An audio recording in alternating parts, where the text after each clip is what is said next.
శ్రీ మహాగణాధిపతయే నమః. ఐం మహాసరస్వత్యే నమః. శ్రీ లలితాంబికాదేవియే నమః.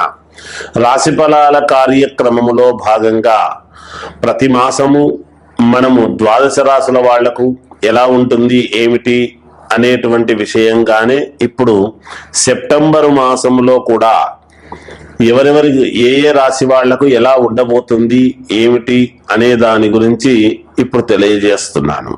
అయితే ఈ రాశుల ప్రకారముగా బాగుండినా, ఒకవేళ మిశ్రమ ఫలితాలుగా ఉండినా లేదా అధమ ఫలితాలుగా ఉండినా, ఎన్ని మాట్లాడినా రాశి ఫలానా అనేటువంటి దాని గురించి చెప్పటం అనేటువంటిది మేము ప్రామాణికముగా తీసుకొని చెప్పడం జరుగుతుంది.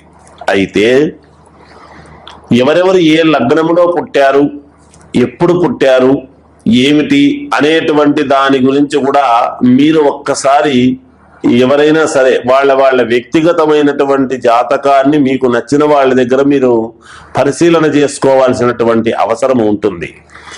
ఎందుకంటే ఎంతో మందికి ఈ జాతకాల రీత్యా లేదా నడుస్తూ ఉండేటువంటి గ్రహస్థితులను దృష్టిలో పెట్టుకొని మాకు మంచి జరగాలి, మరి జరగటం లేదే, లేదా ప్రమోషన్లు రాలేదే, లేదా వివాహాలు కాలేదే, లేదా ఉద్యోగాలు రాలేదే, లేదా విదేశాలకు వెళ్ళాలి, లేదా ఇంకేవో జరగాలి, మాకు ప్రమోషన్లు రావాలి, వ్యాపారం బాగా జరగాలి, కొత్త వ్యాపారం చేసుకోవాలి అని ఇలా అనేక రకాలైనటువంటి సందేహాలు ఉంటాయి.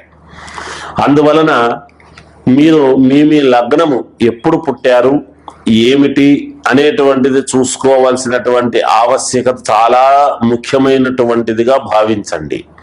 అందుకని మీరు ఒక్కసారి వ్యక్తిగతమైనటువంటి జాతకాలను చూసుకోండి. తప్పకుండా దాంట్లో ఏదైనా చిన్న సవరణలు ఉంటే చేసుకోండి. తప్పకుండా మేలు జరిగేదానికి ఎక్కువగా అవకాశాలు ఉంటాయి గాక. అందువలన ఈ 12 రాసుల వాళ్లకు కూడా నేను తెలియజేస్తూ ఉన్నాను. జయోస్తు. కర్కాటక రాశి వారికి ఈ సెప్టెంబర్ మాసం అంతా కూడా ఎలా ఉంది అంటే బాగుంది అని చెప్పాలి, కొంతవరకు మేలవుతుంది అని చెప్పాలి. చాలా బాగుంది, మహాద్భుతముగా ఉంది అని అనటానికి లేదు, కానీ బాగుంది అని మాత్రం చెప్పవచ్చును. అయితే రావాల్సినటువంటి ధనము ఏదైతే ఉందో మీకు ధనము రూపేణా కాకుండా వస్తు రూపేణా రావచ్చును. అంటే భూముల పరంగా కావచ్చు, బంగారము పరంగా కావచ్చు, వెండి పరముగా కావచ్చు, ఏదో ఒక వస్తువుల రూపకముగా మీకు ధనం వస్తుంది. కానీ ధనము ధన రూపేణా రావటం అనేటువంటిది చాలా తక్కువ. బంధుమిత్రుల వలన మీరు పోగొట్టుకున్నటువంటి ధనాన్ని ఎక్కువగా తిరిగి తీసుకురావటం అనేటువంటిది జరుగుతుంది. వాళ్ళ యొక్క అనుకూలత వలన అది అనూహ్యముగా మీరు పోగొట్టుకున్నటువంటి ధనాన్ని బంధుమిత్రుల వలన మళ్ళీ మీరు సాధించుకోగలుగుతారు గాక. చంచలమైనటువంటి బుద్ధి మీరు సక్రమముగా ఒకే దాని మీద అని పెట్టుకోవాలి. చంచలత్వము అనేటువంటిది ఉండరాదు. దేహపీడ అనేటువంటిది కలగవచ్చును అని ఉన్నది. అంటే వెంటనే ఏదో నలతగా ఉండి డాక్టర్ దగ్గరికి వెళ్ళి ఒక మాత్రో ఇంజెక్షనో వేసుకుంటే మళ్ళీ బాగ్గావటం అనేటువంటిది కూడా ఉంటుంది వెంటనే. కానీ చిన్నపాటి దేహపీడ అనేటువంటిది ఉంటుంది.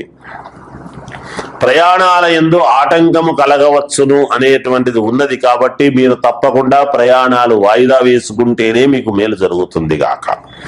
ఎట్టి పరిస్థితుల్లోనూ పోవద్దండి. తప్పనిసరి వెళ్ళాల్సిందే, తప్పదు, వెళ్ళాలి అని అనుకునేటువంటి వాళ్ళని ఎవరినైనా తోడు పెట్టుకొని వెళ్ళండి, మేలు జరగవచ్చును. అలాగే సంతానము కావాల్సినటువంటి వాళ్లకు సంతాన యోగము ఉన్నది. అలాగే విద్యయందు చదువుకునేటువంటి వాళ్లకు ఈ మాసము చాలా అద్భుతముగా ఉన్నది, చదువుకోవచ్చును, మంచి ఉత్తీర్ణత సాధించి తీరుతారు. వృత్తి వ్యాపారము చేసుకునేటువంటి వాళ్లకు చాలా యోగదాయకముగా ఉన్నది. మీరు మంచి లాభాలు గడించుకోగలుగుతారు. పర్వాలేదు, కొంతవరకు మేలుగానే ఉంటుంది గాక. అలాగే దైవారాధన వలన ప్రశాంతత అనేటువంటిది మీకు వస్తుంది. ఏది ఏమైనా మీ వ్యక్తిగతమైనటువంటి జాతకాన్ని ఒక్కసారి పరిశీలన చేసుకొని ఏవైనా చిన్నవి ఇబ్బందులు ఉంటే వాటిని తొలగించుకోండి. తప్పకుండా మీకు మేలు జరుగుతుంది. జయోస్తు.